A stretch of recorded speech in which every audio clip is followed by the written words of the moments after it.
So students, यहाँ पे हमने देखा कि फर्स्ट पार्ट में हमने बहुत सारी चीजों को कवर अप किया है फर्स्ट पार्ट के अंदर। तो जो हम चीजें अब आगे पढ़ने वाले हैं सेकंड पार्ट के अंदर, तो इसके अंदर और डीपली चीजें हैं जो आपके एग्जाम के लिए बहुत इंपॉर्टेंट है। तो उस पार्ट को भी मिस नहीं करना, अच्छे से पढ़ना है और डीपली तरीके से उसको प्रैक्टिस भी करते चलना है, ठीक है। तो ये चीजें आपने कंटिन्यू रखनी है बच्चों। सो ये जो युग्मनज वृद्धि है बेटा, क्योंकि ये पहले तो याद ही हो गई, फिर धीरे धीरे इसमें वृद्धि होने लग गई, परिवर्धन द्वारा ये नए नए जीवों को भी विकसित करती है। सो यहाँ पर देख पा रहे हो, जो युग्मनज वृद्धि है वो क्यों हुई है? परिवर्धन द्वारा नए जीवों का विकसित करने की वजह से हुई है। नए नए जीव इसके द्वारा विकसित होने लग जाते हैं, क्योंकि ऊर्जा का भंडार यहाँ पर कैसा होता है बेटा? पर्याप्त होना चाहिए। अगर ऊर्जा का भंडार कम तो वृद्धि भी कम। अगर देखते हैं बेटा, सरल संरचना वाले जीवों में प्राय दो जनन कोशिकाओं की बात की थी बेटा, तो मीन्स होता है जोड़ा, और जिसको युग्मक बोला जाता है बेटा। तो इनका जो दो जनन कोशिकाएं हैं जिनको युग्मक बोला गया है, उनकी आकृति, उनके आकार में आपको ज्यादा मतलब बेहतरीन बेटा एक अलग तौर पर आपको अंतर नजर नहीं आता उनमें। वो कैसे दिखते हैं बेटा? मीन्स एक ही जैसे आकार के नजर आते हैं, समाकृति जिसको बोलते हैं, समान आकृति वाले आपको दिखाई देते हैं। जैसे जैसे शारीरिक डिजाइन अधिक जटिल होता जाता है, शारीरिक डिजाइन उनका बनता चला जाता है, जटिल होता चला जाएगा, तो जनन कोशिकाएं भी विशिष्ट होती चली जाती हैं। उनकी अपनी भी तो कुछ चीजें होती हैं बेटा, अपनी इंपॉर्टेंस लेकर भी तो पैदा होते हैं बच्चे।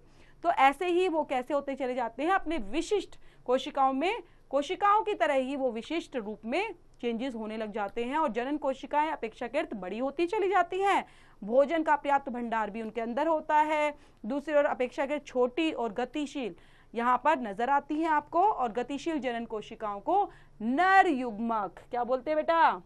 यहाँ पर आपने देखा जनन कोशिकाओं को नर युग्मक, तथा यहाँ पर किस जनन कोशिकाओं में भोजन का भंडार संचारित होता है उसको हम मादा युग्मक कहते हैं। सो नर युग्मक को भी और मादा युग्मक को भी पढ़ लेंगे अच्छे से, और इनके अनुभागों को भी देखेंगे कि किस प्रकार युग्मकों का जो सृजन कर रहा होता है, जिसमें नर और मादा उनके विशिष्ट होती हैं, उनके जनकों में विभेद उत्पन्न होते हैं। सो किस तरह से नर और मादा जीव के अंदर शारीरिक अंतर भी आपको दिखाई देता है प्रॉपर रूप से। सो नर और मादा आपने देखा ना, चेंजेस तो होते ही हैं, तो वो अपने अपने विशिष्ट कोशिकाओं के आधार पर उनमें बेटा चेंजेस ये नजर आते हैं हमें। नेक्स्ट है बेटा 7.3.2, जिसके अंदर पुष्पी पौधों में लैंगिक जनन कैसे होता है। पुष्पी पौधे बेटा फूल वाले पौधे, और इनके अंदर लैंगिक जनन होता है। तो आप हैरान हो, अरे ये कैसे हो सकता है, इनके अंदर लैंगिक जनन कैसे होगा? मैम ने मुर्गा, मुर्गी, गाय, बैल सब बता दिया है, ठीक है। सो यहाँ पे नरमादा में भी बताया, लेकिन पुष्पों के अंदर लैंगिक जनन की प्रक्रिया होती है। ये आपने 9th क्लास में भी पढ़ा होगा। सो हम थोड़ा सा इसको रीड आउट करते हैं और समझते चलते हैं बेटा। आवर्तबीजी और एंजियोस्पर्म के जनांग पुष्प में अवस्थित होते हैं। सो यहाँ पर सबसे इंपॉर्टेंट लाइन है कि आप पुष्प के अलग अलग भागों के बारे में जब पढ़ते हैं, और आप पहले भी पढ़ चुके हैं, जिसमें बाह्यदल होता है, दल होता है, इनकी पंखुड़ी भी होती है, पुंकेसर भी यहाँ पे पार्ट होता है बेटा, स्त्री केसर भी होता है। पुंकेसर और स्त्री केसर दोनों पाए जाते हैं। तो पुंकेसर और स्त्री केसर पुष्प के जनक भाग कहलाते हैं, और जिनके अंदर क्या पाई जाती है बेटा? जनन कोशिकाएं होती हैं। ओके, जनन कोशिकाओं मतलब समझ गए ना कि यस, वो संतति उत्पन्न कर सकते हैं, संतान उत्पन्न करने वाली कोशिकाएं वहां पर पाई जाती हैं। और पंखुड़ी और बाह्यदल का क्या कार्य हो सकता है वो भी देखेंगे। तो यहाँ पर आप देख पा रहे हो बेटा चित्र के बेस पर, वर्तिग्रा, वर्तिका, स्त्रीकेसर, और यहाँ पर पंखुड़ी, और ये पुंकेसर, परागकोश तंतु, इसको बाह्यदल बोला जाता है बेटा, और ये इसका अंडाशय होता है। सो ये अनुदैर्घ्य काट है किसी भी पुष्प का। सो यहाँ पर आप पहले बेटा इन पार्टों को समझेंगे, क्योंकि एग्जाम में काफी बार पूछा जाता है पुष्पों से रिलेटेड। सो पुष्पों के अंदर आपको ये वाला जो पार्ट है इसको कैटेगराइज करना है बेटा स्त्री केसर के अंदर, ठीक है। देन ये वाला जो पार्ट है बेटा ये होता है पुंकेसर के अंदर। अब स्त्री केसर के अंदर कौन कौन सी चीज आती हैं? उसके अंदर वर्तिकाग्र होता है बेटा, साथ में वर्तिका होती है। पार्ट को देखते चलेंगे बेटा। ये वाला जो ऊपर का पार्ट होता है इसको क्या बोलते हैं? वर्तिकाग्र। सेकंड, जो ये बिल्कुल नीचे का ये वाला जो पार्ट है बेटा, येलो येलो ये वाला, ये क्या कहलाता है? वर्तिका। और ये कहाँ तक पहुंचता है बेटा? देखो ये लाइन है, ये कहाँ तक पहुंची है? ये यहाँ तक जाएगी, बीच वाले सेंटर पार्ट तक। तो इसको बोला जाता है अंडाशय। ओके। और आपको ये नजर आ रहे हैं जो हमारी लीफ साथ में टच होती है फ्लावर से, दिस इज कॉल्ड बाह्यदल। अब आते हैं बेटा, ये तो पंखुड़ी आपको पता ही है, फूलों की पंखुड़ी को पंखुड़ी बोलते हैं, पंख जो होते हैं ना उनके, यस पंखुड़ी।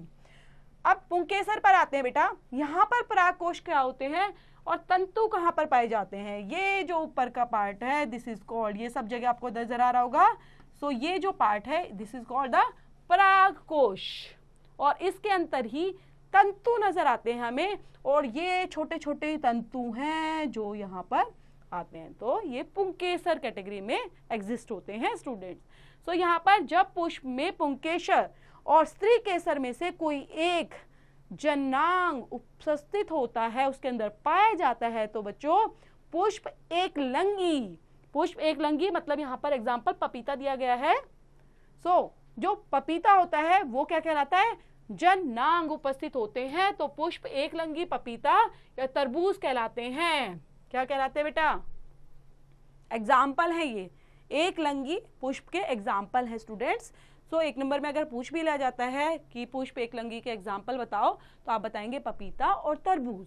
जब फूल को पुंकेसर और बेटा स्त्री केसर दोनों भाग उसके अंदर उपस्थित होते हैं, ये तो अभी हमने देखा पिक्चर के अंदर भी समझा, पुंकेसर भी है और स्त्री केसर भी है, तो यहाँ पे गुड़हल, सरसों, ठीक है, और उन्हें अभयलिंगी पुष्प कहा जाता है।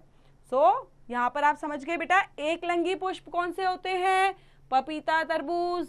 अब आते हैं गुड़हल सरसों पर, तो इनको बोला जाता है उभयलिंगी पुष्प, ठीक है, यस। पुंकेसर नर जनांग और परागण बनाते हैं, और परागण सामान्यतः कैसे होते हैं बेटा, पीले कलर के, मतलब उनमें चमक सी होती है, येलो येलो कलर के होते हैं अगर हाथ में लोगे तो, ठीक है, तो परागण बनाते हैं। पुंकेसर क्या है, नरजनांग है, और परागण कौन बना रहे हैं बेटा, पुंकेसर परागण बनाते हैं।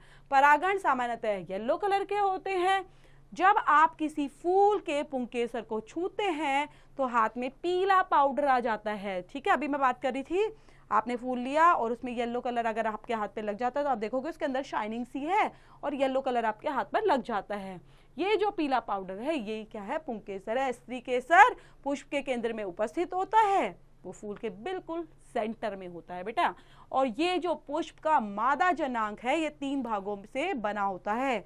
तो मादा जनांग की बात करेंगे, 3 पार्ट्स में डिवाइडेड है। आधार पर उभरा हुआ क्या कहलाता है बेटा, फूला हुआ अंडाशय। मध्य में क्या होता है, लंबा भाग कहलाता है, जो वर्तिका, जो हमने फोटो में देखा था बेटा, मध्य भाग का जो वर्तिका कहलाता है, और शीर्ष भाग वर्तिकाग्र कहलाता है, जो कि चिपचिपा होता है। 3 पार्ट्स में डिवाइडेड है, वेरी इंपॉर्टेंट। स्त्री केसर पुष्प के केंद्र में विराजमान होता है और पुष्प का जनांग होता है, और ये 3 भागों में विभाजित होता है। पहला भाग उभरा हुआ, जो उभरा हुआ भाग होता है अंडाशय बोलते हैं, बीच में उसकी वर्तिका होती है, और शीर्ष पर सबसे वर्तिकाग्र कहलाता है, जो कि अगर छुएंगे तो हमें चिपचिपा महसूस होता है। अंडाशय में जो बीजांड होते हैं बेटा, अंडाशय के अंदर क्या होंगे, बीज ही होंगे, ठीक है। जो बीजांड पाए जाते हैं, बीज पाए जाते हैं, वो हर एक बीजांड में एक अंडकोशिकीय होती है बेटा, एक अंडकोशिका पाई जाती है। हर एक बीजांड के अंदर एक कोशिका पाई जाती है, और परागण उसके द्वारा उत्पादित, ठीक है, परागण के द्वारा जो चीज उत्पादित की जाती है, तो वो नर युग्मक अंडाशय की जो अंडकोशिका होती है बेटा, अंडकोशिका कहाँ पर पाई जाती है, मादा में पाई जाएगी। अंडकोश के नाम से ही आपको पता चल रहा है अंडकोशिका कहाँ पर होगी, मादा के अंदर होगी। उसे संलित हो जाता है, उससे मिल जाता है, और ये कोशिकाओं के इस युग्मन और निषेचन से युग्मज बन जाता है, और फिर धीरे धीरे क्या होता है, नया पौधा हमें मिलकर तैयार हो जाता है, ठीक है। तो हमें नया पौधा यहाँ पर मिल जाता है। सो बहुत अच्छा है और इम्पॉर्टेंट है बेटा, क्योंकि फूलों का पार्ट है, तो इसलिए इसको समझते हुए चलेंगे कि किस तरह से नए पौधे का विकास होता है।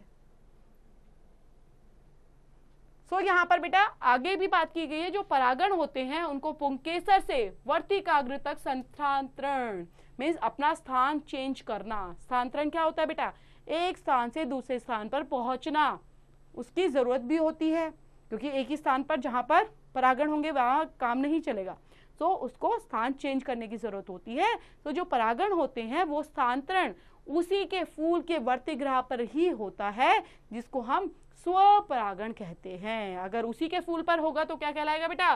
स्वपरागण। कई बार दूसरे पौधे पर भी चला जाता है, दूसरे फूलों पर भी चला जाता है, तो उससे उनका स्थान चेंज हो जाता है। जैसे कि एक पुष्प के परागण एक दूसरे के पुष्प पर स्थानांतरित होते हैं, उसे पर परागण कहते हैं। स्वपरागण उसी पर रह गए, पर परागण क्या होते हैं बेटा? दूसरे पर चले गए। एक पुष्प के परागण, ठीक है, जो परागकण हैं वो दूसरे पुष्प पर स्थानांतरित हो जाते हैं, दूसरे पुष्प पर स्थान चेंज करके चले जाते हैं। खुद तो जाएंगे नहीं, हवा के द्वारा जाएंगे, ठीक है। किसी पक्षी ने अगर बैठ गया, पक्षी लेकर उड़ गया, उसके ऊपर बैठ गया दूसरे पौधे पर, वहां शिफ्ट हो सकते हैं। तो ये तरीके होते हैं बेटा अलग अलग, है ना। किसी ने कुछ खा लिया, पता चला पोटी के थ्रू ही चले गए। तो ये तरीके हैं, क्योंकि फूल खुद उठकर थोड़ा ना जाते हैं, वो कहीं ना कहीं उनका स्थान किसी और के थ्रू चेंज किया होता है। हमने अगर फूल तोड़ा और डाल दिया किसी दूसरे पौधे पर तो कुछ हो सकता है। तो एक पुष्प से दूसरे पुष्प का जो परागकण होते हैं बेटा, वो यह स्थानांतरण जो है वायु के द्वारा, जल के द्वारा भी हो सकता है, किसी प्राणी के द्वारा भी हो सकता है। जो हमने बात किया वो कैसे होते हैं, एक वाहक के रूप में काम कर जाते हैं। इसलिए हो गया क्योंकि अगर हमने ही ऐसा काम किया तो हम बाकी तो बन गए। ऐसे ही कोई पक्षी आ गया तो जल आ गई, हवा चली जोर से, तो है ना। सो परागणों के जो उपयुक्त वर्तिग्रह होती है बेटा, उनके पहुंचने के बाद नर युग्मक को अंडाशय में स्थित मादा युग्मक तक पहुंचना भी होता है, और इसके लिए परागण से एक नलिका विकसित होती है, जिसको क्या बोला जाता है बेटा? वर्तिका। और वहां पर वो कहां तक पहुंच जाती है बच्चे? जैसा कि हमने चित्र में देखा था 7.8 के अंदर, जिसमें वो बीजांड तक पहुंची है, बिल्कुल सेंटर पॉइंट तक ऊपर से वो आते हुए नली टाइप में आती है और नीचे बीजांड के पार्ट तक पहुंच जाती है, जहां पर निषेचन होता है। और निषेचन के बाद एक युग्मनस अलग अलग भागों में बढ़ जाता है, और फिर धीरे धीरे वो बीजांड कैसा बन जाता है बेटा? भ्रूण का रूप ले लेता है। जैसे बिल्कुल छोटा बच्चा होता है ना मम्मी के पेट में, ओके, तो वो बिल्कुल स्टार्टिंग में जो होता है उसको हम भ्रूण बोलते हैं, बिल्कुल छोटा पार्ट। तो सेम वो क्या करता है? बीज से भ्रूण में बदल जाता है और बीजांड से एक कठोर आवरण विकसित करता है, ताकि बाहर से उसको सेफ्टी मिले। अंदर से तो भ्रूण है और बाहर से भाई उसको चाहिए ना शक्ति, आवरण बनना चाहिए, ताकि उसको किसी भी तरह की प्रॉब्लम ना हो बाहर से, है ना। तो इसलिए कठोर आवरण बना लेते हैं, और बीज में धीरे धीरे वो चेंज होने लग जाता है और वृद्धि करता चला जाता है, फिर पक जाता है अच्छे से, फिर फल बन जाता है, और इस तरह से सारा का सारा पार्ट तैयार हो जाता है। सो यहाँ पर बाहादल, पंखुड़ी के बारे में, पुंकेसर के बारे में बेटा, वर्तिका के बारे में, वर्तिकाग्र क्या होता है, सो वो सारे के सारे मुरझा कर भी गिर जाते हैं, क्योंकि तभी तो गिरते हैं और नया विकसित हो जाता है। सो यहाँ पर पुष्प के अलग अलग भागों में अलग अलग उनका पार्टिसिपेशन होता है बेटा, और अलग अलग प्रोसेस यहाँ पर चलता रहता है। देख लेते हैं बेटा, अब इस आधार पर जो जो हमने समझा उनके स्थायी रूप से जुड़े हुए देखा है। जैसे बीजों के बनने के बाद पौधे के अलग अलग लाभ होते हैं, भ्रूण बन गया, नया पौधा विकसित हो गया, तो सब चीजें यहाँ पर रेडी हो गई। अब हम यहाँ पर देखते हैं क्रियाकलाप के माध्यम से बेटा, क्रियाकलाप 7.7 के बेस पर। पहले हमने लिया चने के कुछ भाग, ठीक है, चने के में कुछ बीज ले लिए बेटा, और रात में जल में उनमें भिगो दिया और रख दिए। जैसे कि नॉर्मल हम चने बनाते हैं तो मम्मी वगैरह को देखा होगा, रात को ही भिगो देती हैं जल के अंदर, पानी डाल दिया और छोड़ दिया। अब ज्यादा जल को फेंक देना है, सुबह उठे जो ऊपर से आपको ज्यादा जल नजर आ रहा है उसको हटा दो, और सिर्फ बीजों को ले लो और उसको गीले कपड़े में बांध दो, और फिर पोटली बनाकर, ठीक है, पोटली रेडी कर दी। अब इसको पहले आपने देख लिया अच्छे से, ठीक है, अब आप वहां पर छोड़ दो उसको, बीजों के सावधानी से खोलकर देखा उसके अलग अलग भाग, क्योंकि आपने काफी टाइम छोड़ दिया उसको, और अब देखेंगे अलग अलग भाग पर देखकर आपको क्या पता चलता है और क्या चेंजेस यहाँ पर नजर आते हैं। तो आप क्या देखेंगे, उसको अंकुरित हो जाएंगे। क्या हो जाएंगे बेटा? वर्तिकाग्र पर परागण का अंकुरण होने लगता है। इसको क्या बोलते हैं बेटा? वर्तिकाग्र पर परागणों का अंकुरण यहाँ पर स्टार्ट हो जाता है। तो इसके अलग अलग पार्ट है बेटा। ये जो पार्ट कहलाता है सबसे ऊपरी पार्ट, इसको क्या बोलेंगे? परागण। फिर वर्तिकाग्र, ये जो पार्ट है येलो अंदर का part, it is called the वर्तिकाग्र। नेक्स्ट वन नर युग्मक, ये क्या है बेटा? यहाँ से नर युग्मक, और ये जो लाइन नजर आ रही है ना आपको, ये यहाँ तक पहुंच गई, ये कहलाती है परागनली। इसको क्या बोलते हैं बेटा? परागनली। ये जो सेंटर पार्ट आपका कहला रहा है दिस इज कॉल्ड अंडाशय। अंडाशय। और बिल्कुल सेंट्रल पार्ट में जो नीचे आपको नजर आ रहा है बेटा, इसको बोलते हैं मादा युग्मक। सो स्टूडेंट्स, हमारा नेक्स्ट टॉपिक है बेटा 7.3.3, जिसके अंदर हम पढ़ने वाले हैं मानव में लैंगिक जनन। Very important. अभी आपने किसमें अंदर पढ़ा बेटा? फूलों के अंदर। ठीक है, अभी हम पढ़ने वाले हैं मानव में लैंगिक जनन किस प्रकार होता है। तो यहाँ पर बेटा अलग अलग स्पीशीज के बेस पर जनन की जो विभिन्न प्रणालियां होती हैं उनकी हम अलग अलग बेस पर चर्चाएं तो करते ही हैं, और स्पीशीज के विषय में अगर हम जानते हैं तो हमारी ज़्यादा रुचि बढ़ने लग जाती है। लेकिन सबसे ज़्यादा रुचि हमारी किस में आती है? मनुष्यों को लेकर आती है, क्योंकि हम मनुष्य हैं बेटा, तो मनुष्य की चीज़ों को हमें जानना अच्छा लगता है। तो ये जो मनुष्य मानव में लैंगिक जनन होता है, सो इसके लिए भी बेटा एक प्रक्रम निश्चित होता है और एक कार्यविधि यहाँ पर होती है। तो क्या क्या कार्यविधि यहाँ पर फॉलो की जाती है वो यहाँ पर पढ़ेंगे। सो यहाँ पर स्टार्ट करते हैं बेटा कि अब स्थूल रूप से एक असंबद्ध बिंदु से प्रारंभ करते हैं। सभी को पता है कि आयु के साथ साथ हमारे शरीर में क्या होता है बेटा? चेंजेस हो जाते हैं धीरे धीरे। पहले हम बच्चे थे और बड़े हुए और बड़े हुए, तो जैसे ही आप 8, 9, 10 तक पहुंचते हो तो आपको खुद नजर आता है कि हाँ हमारे अंदर चेंजेस हो रहे हैं। आप किसी और बच्चे को भी देखते हो तो आप देखते हो हाँ चेंजेस हो गए पहले। और किसी से बहुत साल बाद मिलते हो, ठीक है, पहले मिले हो आप और उसके बाद 5, 7 साल 10 साल बाद मिलते हो तो आपको प्रॉपर चेंज नजर आता है। ये क्या? ओके, बिल्कुल आप तो चेंज हो गए, बड़े हो गए हो। तो ये जो बदलाव है, ठीक है, ये प्राकृतिक रूप से होता है बेटा। हम तो अपने आप को खींच के बड़ा नहीं करते, तो प्राकृतिक रूप से हमारे शरीर के अंदर बदलाव निश्चित रूप से हमें दिखाई देता है। सो 1 से 10 तक पहुंचते पहुंचते हमारी लंबाई, हमारा भार होता है, सब चीजें बढ़ती रहती है बेटा। हमारे दांत भी गिरते हैं, दूध के दांत होते हैं, पहले नए दांत आ जाते हैं, और हर तरीके से हम अपने वेट, वजन, प्रक्रम वृद्धि, हमारी जो सोचन क्षमता है बेटा, शारीरिक वृद्धि तो बढ़ती है लेकिन सोचन क्षमता हमारी वो भी विकसित होती है। मीन्स हमारा मानसिक विकास भी होता है, शारीरिक विकास भी साथ में होता चला जाता है। और ये जो शारीरिक रूप से विकास होता है बेटा, इसके अनुसार अनुपात भी बदलता रहता है, हमें लक्षण भी चेंज होते हैं, संवेदना के अंदर भी हम चेंजेस दिखाई देते हैं, हमारे इमोशनली भी हम चेंज हो जाते हैं। पहले बच्चे होते हैं ज़्यादा रोते रहते हैं ना छोटी छोटी चीज़ों के लिए। क्या आप अब 10th क्लास में ऐसा करते हो? अगर किसी ने आपको चॉकलेट नहीं दी, किसी ने कोई चीज़ ले ली, तो आप बहुत जोर जोर से रहते हैं, मुंह फाड़ फाड़ के ऐसे करके ऐसे रोते हो क्या? नहीं रोते ना। लेकिन ये प्रक्रम पहले होता था ना, जब आप फर्स्ट स्टैंडर्ड में होगे, जब आप नर्सरी केजी में होगे, तो फिर अब आप कैसे पता कि वो ऐसे नहीं रोना चाहिए हमें? क्योंकि आप धीरे धीरे बेटा आपका मानसिक विकास भी हुआ है और शारीरिक विकास भी हुआ है, तो आपको पता है कि हमारे लिए क्या अच्छा है और क्या बुरा है, तो आप अच्छी दिशा में ही हमेशा कार्यरत रहने की कोशिश करते हो। तो लेकिन ये शारीरिक बदलाव जो दिखाई देता है बेटा, तो हम यहाँ पर एक छोटा सा फोटो दिया है बेटा, जो चित्र दिया है 7.9, जिसके अंदर अंकुरण दिया गया है। हम इसको देख लेते हैं, फिर आगे चर्चा करते हैं इस विषय पर। तो अंकुरण क्या होता है बेटा? ये खाद्य संग्रह है, मीन्स खाने के लिए कुछ बीज पत्र हैं वो यहाँ पर संग्रह किए गए हैं। इसके अंदर क्या है बेटा? मूलांकर, जिसको भावी जड़ बोला गया है। नीचे क्या है बेटा? जड़ है। और ये है प्रांकुर, जिसको भावी प्रोह बोला गया है। ठीक है, तो अंकुरण होना, अंकुरित कोई चीज निकलना, एक नया पौधा, नया पत्ती, कोई नई चीज विकसित होना, उसी को अंकुरण बोला जाता है स्टूडेंट। सो यहाँ पर बेटा जैसे हम चेंजेस की बात कर रहे थे, तो चेंजेस देखिए, बॉय और गर्ल, ठीक है, आप अगर कोएड क्लास में, कोएड स्कूल में पढ़ते हो या कोएड कॉलेज में के अंदर भी पढ़ते हो, तो आपको पता होगा कि चेंजेस होते हैं, लड़कों में भी होते हैं और लड़कियों में भी चेंजेस होते हैं। सो उनके शरीर की बनावटों के हिसाब से भी लड़के का जो उनका एक ढांचा तैयार होता है, उनका जो एक शारीरिक बेटा बदलाव जो उनमें देखने को मिलता है वो थोड़ा अलग होता है।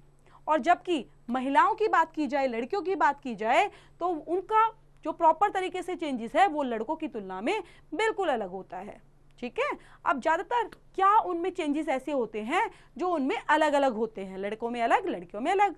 सो हम देखते हैं कि शरीर के उनके ऐसे जो कुछ पार्ट होते हैं जिनको हम काख बोल सकते हैं, अंडर आर्म्स बोलते हैं, थाई हो गया बेटा, तो उनके मध्य क्या होता है, जननांगी क्षेत्र में बाल निकल जाते हैं।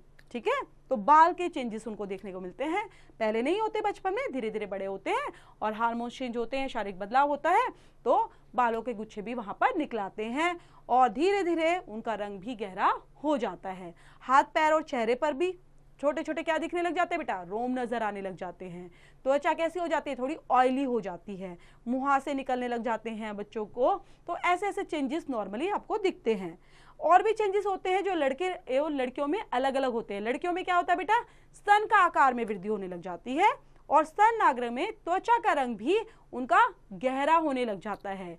लड़कियों में रजोधर्म, ठीक है, जिसको पीरियड्स बोला जाता है बेटा, वो भी उनमें आने लग जाता है। और लड़कों में जैसे मूछ दाढ़ी निकलाती है, उनकी आवाज़ बेटा धीरे धीरे फटने लग जाती है, भारी आवाज़ हो जाती है।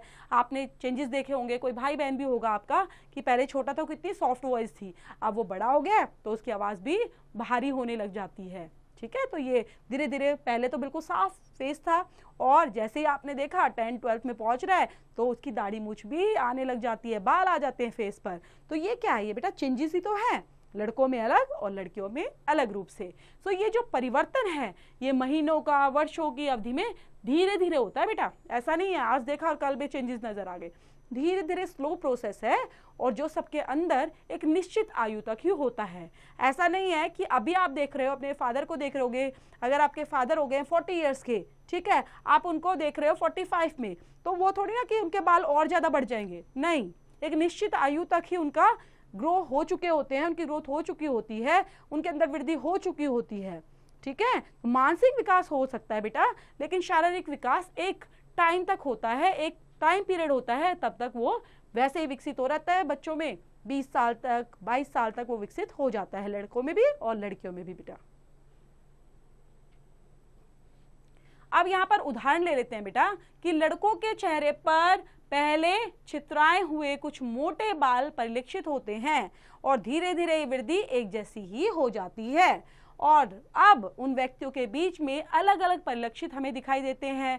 जैसे उनके नयन नक्श भी हम दिखते हैं, नाक अलग हो गया, थोड़ा नाक नक्श भी अलग अलग हो जाने लग जाते हैं, क्योंकि बच्चे जो होते हैं उनका फेस छोटा होता है, धीरे धीरे बड़े होने लग जाते हैं, तो वो फेस भी हमारा बड़ा होने लग जाता है। बालों की वृद्धि का पैटर्न भी अलग हो जाता है, स्तन और शीशन की आकृति भी अलग अलग हो जाती है। तो शरीर में लैंगिक परिपक्वता की ही एक पहलू के रूप में काम करती है, मीन्स अब वो लैंगिक रूप से भी परिपक्व हो चुके होते हैं, ठीक है। और आयु में अगर बात की जाए तो शरीर में जो लैंगिक परिपक्वता आ चुकी है बेटा, तो वो परिलक्षित हमें प्रॉपर रूप से दिखाई देती है, क्योंकि उसके अंदर बहुकोश के जीवों के जो अलग अलग कार्य थे, अपने अपने कार्य थे, वो अब कोशिकाएं अच्छे से कर पाती हैं, और कोशिकाओं की आवश्यकता जो होती है वो वहां पर विराजमान भी होती है, और आवश्यकता हेतु वो अपना कार्य करती चलती रहती है, इसलिए हमारे अंदर चेंजेस होते रहते हैं स्टूडेंट्स। सो यहाँ पर बात करें अगर लैंगिक जनन में भाग लेने के लिए जनन कोशिकाओं का जो उत्पादन है वो एक अलग अलग अपने विशिष्ट तौर पर कार्य है, जिसमें पौधों में हम देखते हैं कि अलग कोशिकाओं के आधार पर था, एकल कोशिका के बेस पर देखा बेटा आपने, बहुकोशिकीय के बेस पर देखा था, उनके अंदर कोशिकीय ऊतक जो होते हैं अलग अलग वो विकसित हो रहे थे। सो प्राणियों जैसे कि मानव की बात की जाए तो उनके कार्य हेतु भी अलग अलग विशिष्ट ऊतक विकसित होते रहते हैं। किसी भी व्यक्ति के शरीर में बेटा युवा अवस्था के आकार हेतु ही वृद्धि होती है। जैसे जैसे वो युवा होता चला जाता है, बड़ा होता चला जाता है, उसका आकार चेंज हो जाता है, शरीर भी थोड़ा सख्त बनता चला जाता है, ठीक है। जो बॉयज होते हैं तो उनका शरीर और सख्त बनता चला जाता है, और ये धीरे धीरे जो प्रोसेस चलता रहता है, जिसके अंदर जनन ऊतक अब परिपक्व हो रहे हैं, पूरे पक रहे हैं, और इसलिए वो प्राथमिकता उनमें अब धीरे धीरे नहीं आती। शरीर का जो सामान्य वृद्धि दर है बेटा कैसे शुरू हुआ था, धीरे धीरे हुआ था, ठीक है, धीरे धीरे ही तो हुआ था। और जनन ऊतक क्या होते हैं, शुरू में ही परिपक्व होना शुरू कर देते हैं, और जैसे किशोर अवस्था तक पहुंचते हैं, आप एडल्ट होते हो, तो ये जो प्रोसेस है ये कहलाता है यौवनारंभ या प्यूबर्टी, ठीक है। इसको क्या बोलते हैं बेटा, यौवन आरंभ या प्यूबर्टी स्टार्ट हो चुकी होती है, ओके, किशोरावस्था जिसको बोला जाता है। ये सभी चेंजेस हैं जिसमें हमने बात की जनन प्रक्रम में किस प्रकार संबंध है इनका, जनन प्रक्रम में भी तो संबंध है, चेंजेस आ गए, लेकिन चेंजेस भी तो किसी बेस पर आए हैं ना, उनको पता है कि अब वो प्रॉपर तरीके से अगर किशोरावस्था में पहुंच चुके हैं बेटा, तो मीन्स उनके अंदर अब ये जो प्रक्रम है पूरा ये आ चुका है कि अगर उनके अंदर ये क्षमता विकसित हो चुकी है बेटा कोशिकाओं के थ्रू कि वो एक नए जीव को भी जन्म दे सकते हैं, जिसको बोला जाता है यौनाभ्रम या फिर जनन प्रक्रम के अंतर्गत वो मिलाए जा सकते हैं। सो लैंगिक जनन प्रणाली का मतलब जिसके अंदर दो भिन्न व्यक्तियों की जनन कोशिकाओं के परस्पर संलयन से नए कोश के जीव में बहामोचन द्वारा हो जाता है, जैसे कि फूलों में हुआ था ना। तो ऐसे ही जब दो जीव अलग अलग रूप से संबंध बनाते हैं, जनन कोशिकाओं का अलग से आंतरिक स्थानांतरण भी होता है, तो ये प्राणियों के अंदर भी सेम मात्रा में पाया जाता है, सेम प्रोसेस में पाया जाता है। जंतुओं में भी ये प्रक्रम सेम प्रोसेस के अंदर पाया जाता है स्टूडेंट। अब यहाँ पर अलग अलग बेस पर दूसरे जीव उनकी लैंगिक परिपक्वता की पहचान कर सकते हैं कि यौनारंभ में अवधि कितनी है, उनके बालों का नवीन पैटर्न इसकी ओर संकेत करता है कि लैंगिक परिपक्वता आ चुकी है। इसका मतलब वो लैंगिक रूप से परिपक्व हो चुके हैं। और दो व्यक्तियों के बीच जनन कोशिकाओं के जो वास्तविक अलग रूप से स्थानांतरण की विषय की बात की जाए, उनके विशिष्ट अंगों की बात की जाए, संरचना की बात की जाए, वो सब जरूरी होती है। अब उदाहरण देख लेते हैं बेटा। एग्जाम्पल के तौर पर शीशन के ऊर्ध्व होने की क्षमता उनके अंदर आ जाती है स्तनधारियों के अंदर, ठीक है। उनमें मानव में शिशु माँ के शरीर में लंबी अवधि तक गर्भस्थ रहता है, क्योंकि अगर बच्चा आ जाता है मम्मी के शरीर में, इसमें इस यहाँ पर उनके अंदर जो स्तनधारी होती है, मदर कैसे होती है, स्तनधारी होती है, तो अब वो अपने शिशु को दूध पिलाने के योग्य हो जाती है। सीधी बात की जाए तो बेटा गर्भावस्था के रहते हुए और जन्म देने के उपरांत वो स्तनपान करा सकती है शिशु को, और धीरे धीरे मादा जनांगों के स्तन का परिपक्व होना शुरू हो जाता है। और जनन तंत्र के विषय में और आगे हम जानेंगे स्टूडेंट्स। तो यहाँ पर बेटा हमारा 7.3.3 जिसके अंदर हम फर्स्ट टॉपिक कवर करने वाले हैं, जिसका नाम है नर जनन तंत्र। ए पार्ट है हमारा नर जनन तंत्र। अब नर जनन तंत्र में क्या इंपॉर्टेंट है, मीन्स यहाँ पर सिर्फ और सिर्फ हम पढ़ने वाले हैं नर से रिलेटेड जो जनन तंत्र है मानव के अंदर, वो किस तरह से कार्यरत होता है, कैसे उनके अंदर क्षमता आ जाती है, और वो एक जनन कोशिका के रूप में शुक्राणु का निर्माण करने में किस तरह से वृषभ रूप से अपना रोल प्ले करते हैं स्टूडेंट्स। सो इनके अंदर जो जनन कोशिकाएं होती हैं वो उत्पादित हो चुकी हैं, अलग अलग अंगों में आ चुके हैं जनन कोशिकाएं। निषेचन के स्थान पर तक पहुंचने वाला जो अंग है उसी को हम क्या बोलते हैं बेटा, नर जनन तंत्र, ठीक है।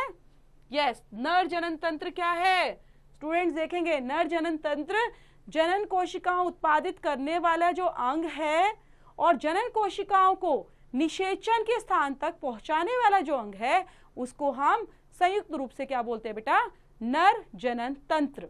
नर जनन कोशिकाएं होती हैं, शुक्राणु होते हैं, मैंने जब बताया अभी कि जिसके अंदर निर्माण किया जाता है वृषभ रूप से होता है, और उसके अंदर उदर गुहा के रूप में वृषभ कोश में भी स्थित होता है। अभी इसमें पढ़ेंगे इसके अंदर भी हम कि क्या इंपॉर्टेंट है, और पढ़ते हुए हम ये भी देखेंगे कि ये शुक्राणु उत्पादन के लिए जो एक ताप की जरूरत होती है उस शरीर के ताप से वो हमेशा कम होता है स्टूडेंट्स। और टेस्टोस्टेरोन हार्मोन जो यहाँ पर बात की गई है बेटा, टेस्टोस्टेरोन हार्मोन की बात की जाए तो उनका उत्पादन करना, श्रवण करना और उनके अपने विशिष्ट आधार पर इनकी एक इंपॉर्टेंस होती है, जिसके अंदर शुक्राणु उत्पादन के नियंत्रण में भी वो टेस्टोस्टेरोन लड़कों में पाया जाता है, और एक यौवनावस्था में वो लक्षण के रूप में उनको कंट्रोल करता रहता है स्टूडेंट्स। और शुक्राणु का क्या काम है बेटा, शुक्राणु का जो मोचन होता है मीन्स वहां पर शुक्राणु के अंदर जो पाने वाली शुक्र वाहिकाएं होती हैं उनके द्वारा नियंत्रित किया जाता है। जो शुक्र वाहिकाएं हैं ये कहां पर होती है बेटा, मूत्राशय से आने वाली जो नली होती है उससे जुड़ी होती है, और एक संयुक्त नली वहां पर बना देती है। और जो यूरिन होता है जिसको यूरेथ्रा बोलते हैं, मूत्र मार्ग बोलते हैं, जिसमें शुक्राणु और मूत्र दोनों के प्रवाह ही उनमें पाए जाते हैं, दोनों के प्रवाह साथ में होते हैं, प्रोस्टेट और शुक्राणु के। तो यहाँ पर पार्ट को देख लेते हैं बेटा, जिसके अंदर शुक्राणु की अभी हम बात कर रहे थे, तो ये जो पार्ट है इसको ही शुक्राणु बोला जाता है। ये जो बाहर का पार्ट है दिस इज कॉल्ड द मूत्राशय, यहाँ पर मूत्राशय बोला, ठीक है। इसमें एक थैली की तरह ये इकट्ठा होता रहता है, और ये कहलाती है मूत्र नालिका, ठीक है, ये मूत्र नालिका है बेटा। उसके बाद ये जो ग्रंथि है हमारी नीचे की तरफ, ठीक है, आपको दो ग्रंथि नजर आ रही है। तो पहला क्या था बेटा, शुक्राशय, ये है प्रोटेस्टेट ग्रंथि। उसके बाद है शीर्ष, इस पार्ट को क्या बोलते हैं बेटा, भारी पार्ट को शीर्ष, और ये है मूत्र मार्ग, ठीक है। ये क्या कहलाएगा बेटा, सेंटर मूत्र मार्ग। और यहाँ पर जो ये पार्ट कहलाता है इट इज कॉल्ड द वृषभ। और बाहर का काम, जो बाहर का पार्ट है इट इज कॉल्ड द वृषभ कोश, बाहर का वृषभ कोश, और ये होता है वृषण। और ये जो पार्ट है बेटा, ये वाली जो आपको नली नजर आ रही है, इसको बोलते हैं शुक्रवाहिनी। अभी हमने देखा ना, शुक्रवाहिनी और मूत्र मार्ग की जो कोशिकाएं हैं वो एक रूप में ही काम करती हैं बच्चों। तो स्टूडेंट, जैसे हम बात कर रहे थे कि मूत्र मार्ग जिसको यूरेथ्रा बोलते हैं बेटा, उनके जो शुक्राणु होते हैं और साथ में मूत्र जहां से प्रवाह करता है वो एक अभय मार्ग होता है, मीन्स उभय मार्ग आप उसको बोल सकते हो। तो यहाँ पे प्रोटेस्टेड और शुक्राणु जो होते हैं बेटा, जिसको शुक्राशय बोला जाता है, वो एक स्राव शुक्र वाहिनी में डालते हैं, जिससे शुक्राणु जो है बेटा वो बिल्कुल लिक्विड फॉर्म में आ जाते हैं, तरल फॉर्म में आ जाते हैं। और जल्दी से तरल फॉर्म में आने की वजह से उनका जल्दी से स्थान चेंज हो सकता है, स्थानांतरण जल्दी से हो सकता है, मीन्स सरलता से हो जाता है। और ये जो स्राव है बेटा वो ही उनको पोषण भी देता है, जिससे वहीं से उसको न्यूट्रिशन मिलता रहता है। और ये जो शुक्राणु होते हैं बेटा बहुत छोटे होते हैं, इनकी संरचनाएं काफी छोटी होती है।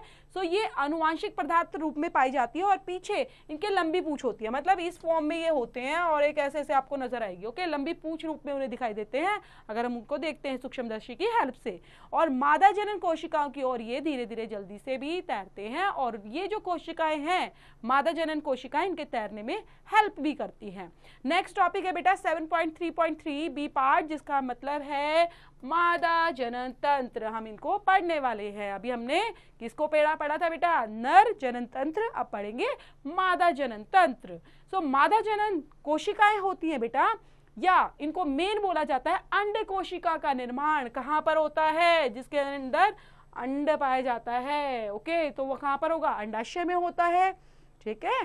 सो यहाँ पर कुछ हार्मोन भी अलग से ही इसमें उत्पादित होते रहते हैं, जैसा कि हम चित्र में यहाँ पर देखेंगे कि मादा जनन तंत्र के अलग अलग भागों के रूप में हम किस तरह समझेंगे कि अंड कोशिका का निर्माण अंडाशय में ही होता है। सो लड़की का जो जन्म होता है बेटा, उसके समय में ही अंडाशय में हजारों अपरिपक्व अंडे पहले से ही होते हैं, ठीक है, मीन्स वहां पर अपरिपक्व अंडे होते हैं, परिपक्व नहीं होते बेटा। तो धीरे धीरे जैसे वो बड़ी होती चली जाती है, सो बच्चे यहाँ पर मादा जो महिलाएं होती हैं, जो लड़कियां होती है छोटी, वो धीरे धीरे बड़ी होती हैं, परिपक्वता उन्हें आने लग जाती है। जो यहाँ पर अंडे अविकसित अवस्था में होते हैं, वो दो में से एक अंडाशय द्वारा हर एक माह में एक अंड धीरे धीरे परिपक्व होने लग जाता है। और ये जो अंडवाहिनी होती है, फैलोपियन ट्यूब जिसको बोला जाता है बेटा इनके द्वारा, फैलोपियन ट्यूब, ये एक अंडकोशिकीय का गर्भाशय तक उनमें ले जाने में हेल्प करती है।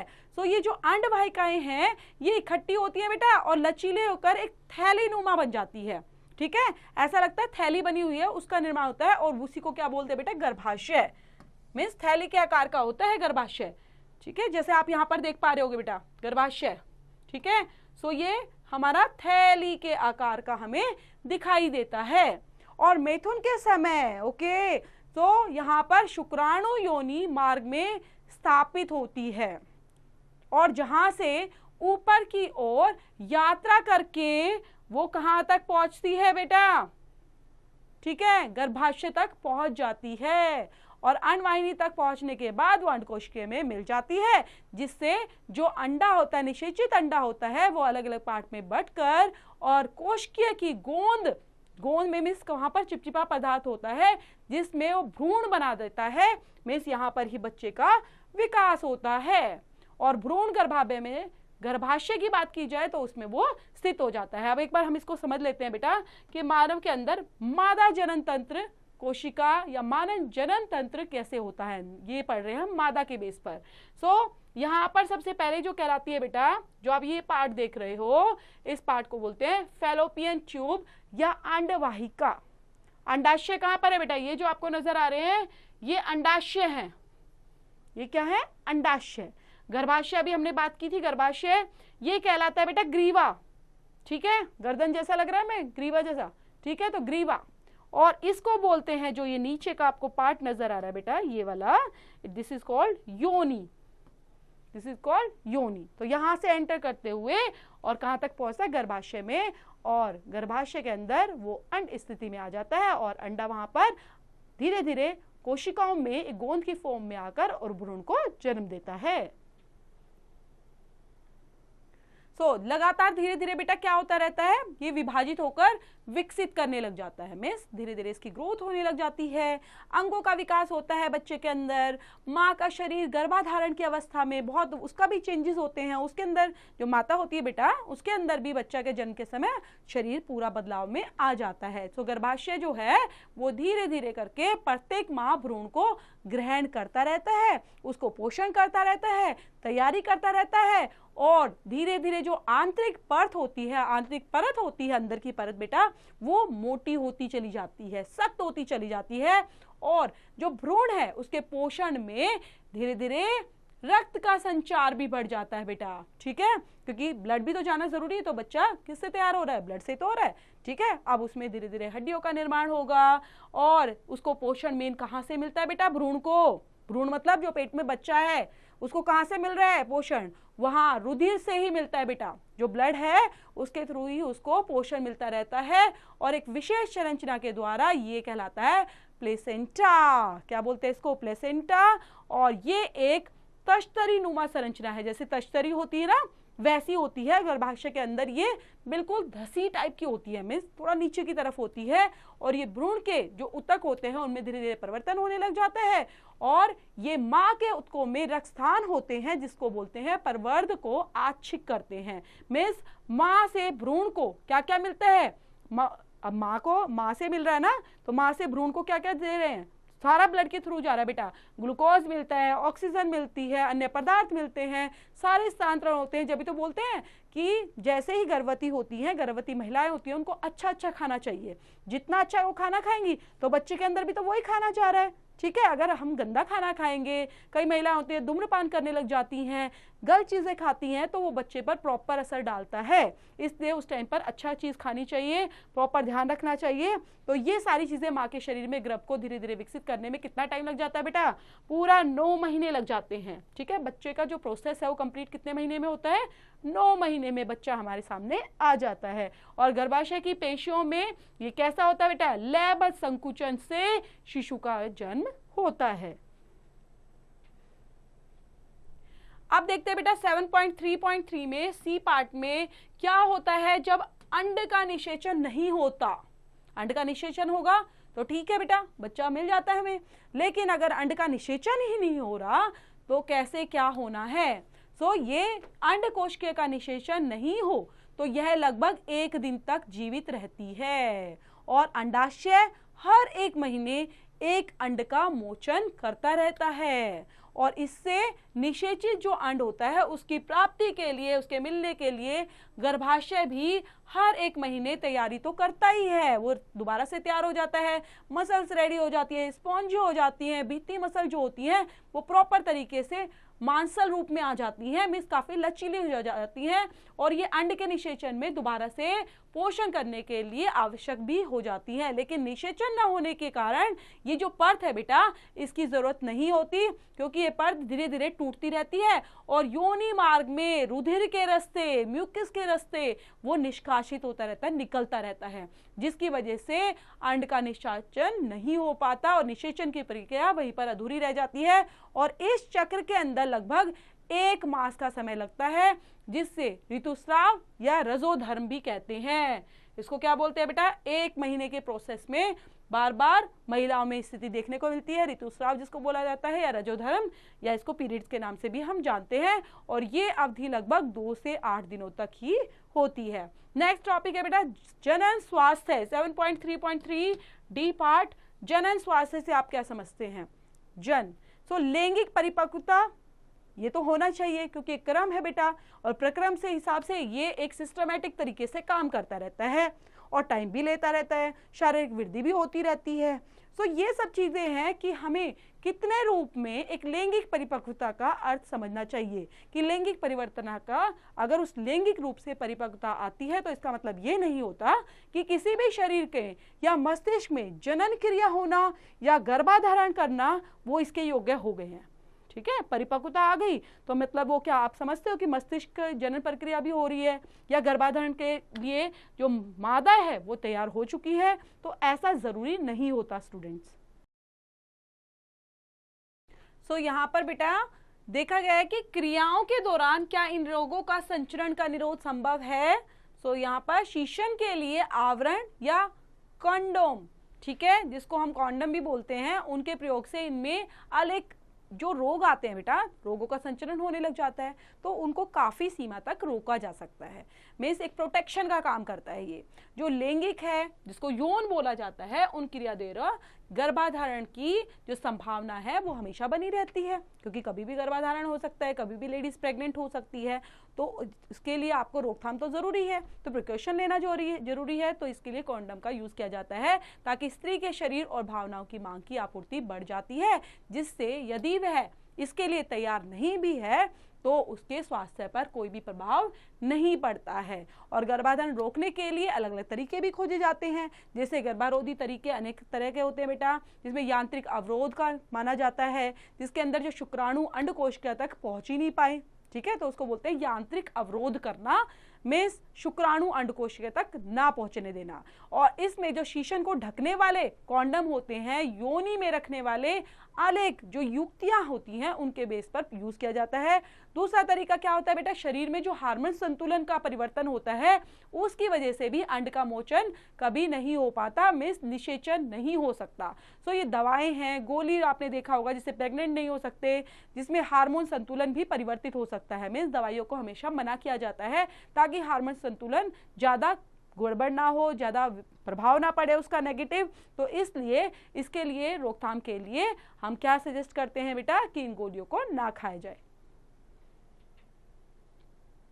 तो यहाँ पर जिसमें लूप या कॉपर का यूज किया जाता है जो प्रेग्नेंट लेडी होती हैं, ठीक है, ताकि प्रेग्नेंट नहीं होना, इवन जो मैरिड लेडी होती हैं उनके लिए होता है खासतौर पे, क्योंकि शादी के बाद क्या होता है, क्या चांसेस होते हैं बेटा कि प्रेग्नेंट होने के, तो उस टाइम पे अगर महिला नहीं चाहती कि वो प्रेग्नेंट हो तो वो अलग अलग तरीकों से किसी भी तरीके से डॉक्टर के पास जाके सजेशन ले सकती हैं, वो उनको लूप की सलाह देंगे, कॉपर की सलाह देंगे, जिससे वो गर्भाधान नहीं कर पाएंगी, ठीक है, और ये गर्भाशय के उत्तेजन से भी विपरीत प्रभाव हो सकते हैं। तो पुरुषों में क्या होता है बेटा, शुक्रवाहिनियां जो होती हैं वो अवरुद्ध हो जाती हैं, ठीक है, और वो आगे जाकर एक्टिव हो ही नहीं पाती, शुक्राणुओं का हस्तांतरण ही नहीं हो पाता, वो अपनी जगह पर पहुंच ही नहीं जाते, और अंडाशय तक ना पहुंचने की वजह से तो महिलाएं प्रेग्नेंट नहीं हो सकती। तो स्त्री की जो अंडवाहिनियां हैं वो फ्लेपियन नलिका के अवरुद्ध कर दिए जाते हैं, मीन्स अंड गर्भाशय तक वो पहुंच ही नहीं पाते, जिसकी अभी हम बात कर रहे थे। और शल्य तकनीक भविष्य के लिए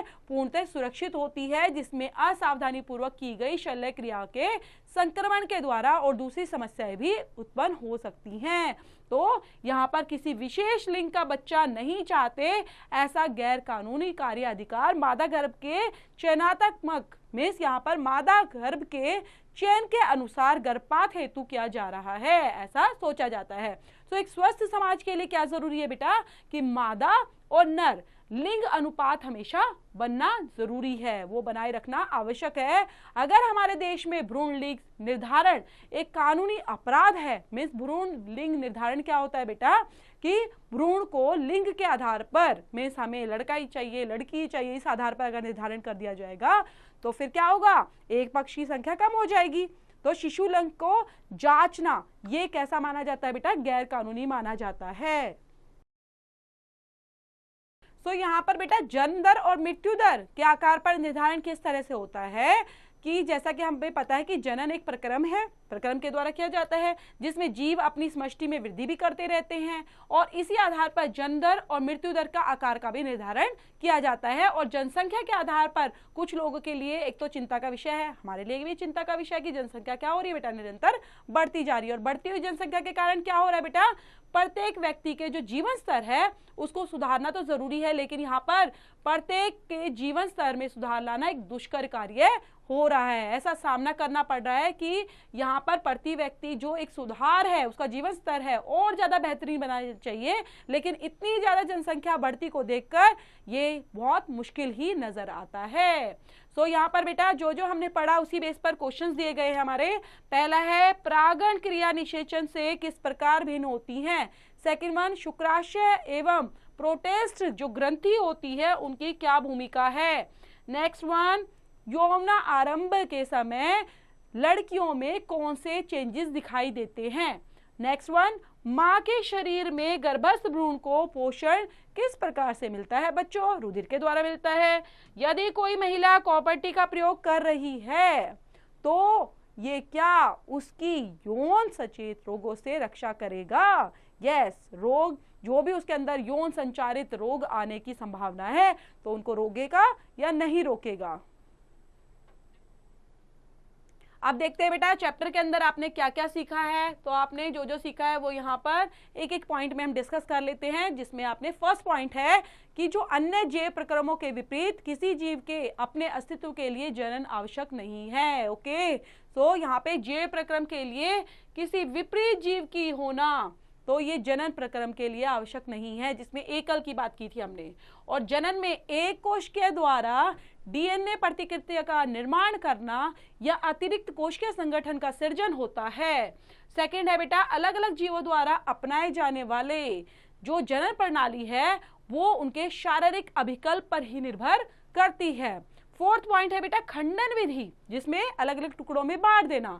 खंडन विधि के द्वारा जीवाणु और प्रोटोजोआ की जो कोशिकाएं होती हैं वो बंटकर विभाजित होकर दो या दो से अधिक संतति कोशिका का भी निर्माण कर सकती हैं, जिसके अंदर हमने पढ़ा था हाइड्रा का एग्जाम्पल।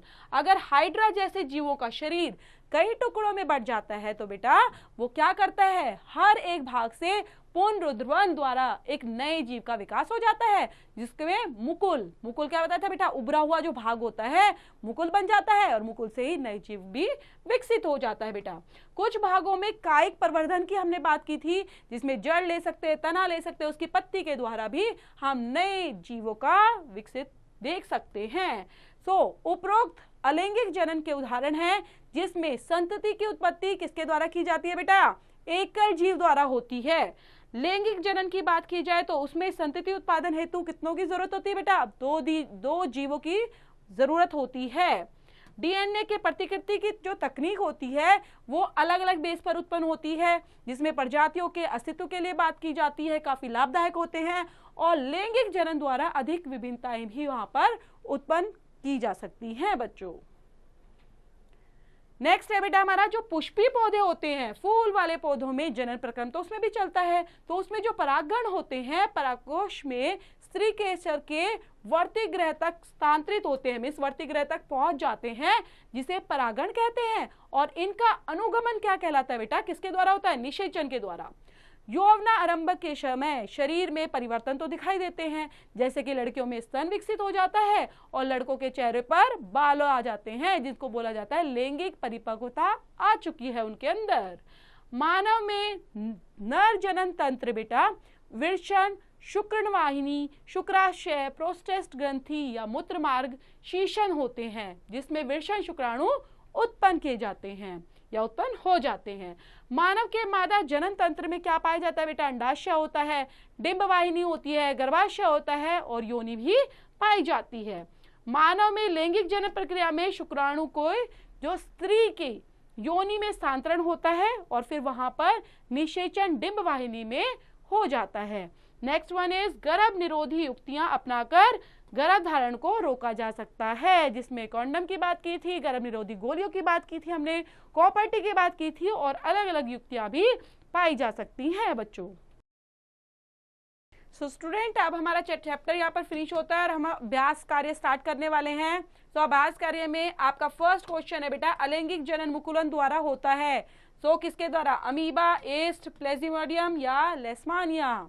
तो इसका आंसर होगा एस्ट। ओके, आगे भी आपने खुद से फाइंड आउट करते रहना है। निम्नलिखित में से कौन मानव में मादा जनन तंत्र का भाग नहीं होता बेटा, अंडाशय नहीं होता, गर्भाशय नहीं होता, शुक्रवाहिनी नहीं होती या डिंब वाहिनी नहीं होती। तो बेटा शुक्रवाहिनी यहाँ पर इसका आंसर होगा।